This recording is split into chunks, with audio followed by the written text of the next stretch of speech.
When you think of will, and when you think of imagination, which one do you think is the strongest? Let's do a little test and find out.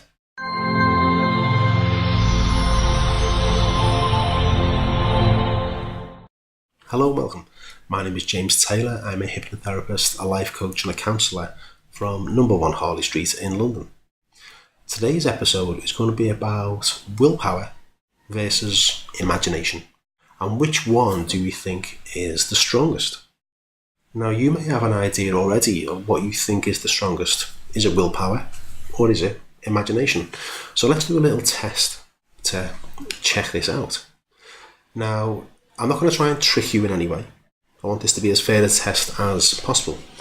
So I'm going to say a word and I want you to use your willpower to resist thinking of this word. Okay? So I'll say that again. I'm going to say a word and I want you to get ready, use your willpower to resist thinking of that word. Sound quite simple? Okay. What I want you to do is not think of a purple chicken. Okay. Now, maybe you couldn't stop yourself, but there was an image of a purple chicken that came on the screen of your mind, even though you knew that you wanted to resist it or you were going to try and use your willpower to resist it.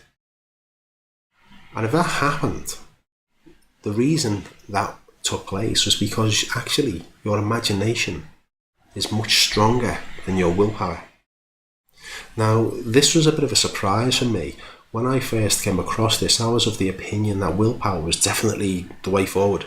You're going to do something, you dig in, you get ready, you get ready for battle. And when you think about willpower, it implies hard work, maybe resistance, resilience, dedication, determination, courage, almost like someone going into battle. But when you think about imagination, you think about maybe calmness, or being relaxed, or being very still, very peaceful. It doesn't really sound like someone who's going into battle compared to willpower. Now,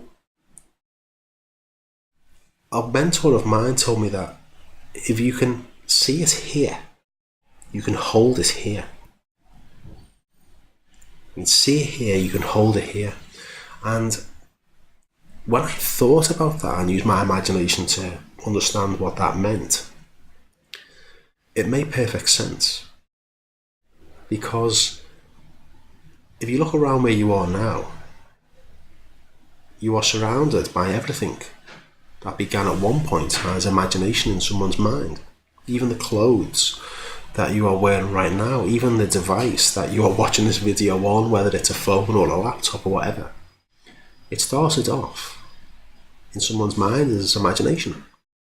And I've spoken about this on one of my other videos where it moved from the imagination or the fantasy over to the theory, over to the reality. So fantasy, theory, reality.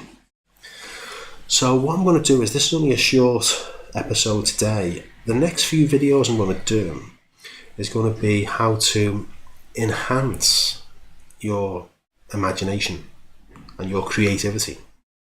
Because when you start doing that, when you are able to imagine something better for yourself, you will naturally start to attract ways of how to create it. So it's a bit like if I broke my arm and it was tied to my chest with a sling. If I just left it there, even after it healed and didn't do anything with it, the arm would become very, very weak. Now, if I exercised with this arm instead, while this one was tied to me, this arm would become very strong and this one would wither, really. Well, your mind is like that. And if you don't use it, it becomes very weak. Whereas if you exercise it, it becomes very strong. So you have a creative ability within you. Everything you've ever done and achieved started off as a fantasy. It started off as your imagination, and then you went through the 3 stages. So, as I say, this is only a short video this week. Try this out on friends with this purple chicken. It can be anything at all, really. I chose something quite obscure because to see if it starts off that creativity in your mind. But test this out on family and friends. Let me know in the comments below how you got on. Were you able to not think of this, or as soon as the words left my mouth, did you see it on the screen of your mind? If there's any topics that you would like covering in these future videos, let me know and I'll get around to doing them as well. So for the time being, if you like this kind of thing, if you want to see how I'm going to help you increase your imagination and your creativity, please subscribe. And when you press the subscribe button, a little bell comes up. And if you click on that, you get notified every time I make a new video. So until next time, no more thoughts of purple chickens. So until next time, my best wishes. My name is James Taylor. Bye bye.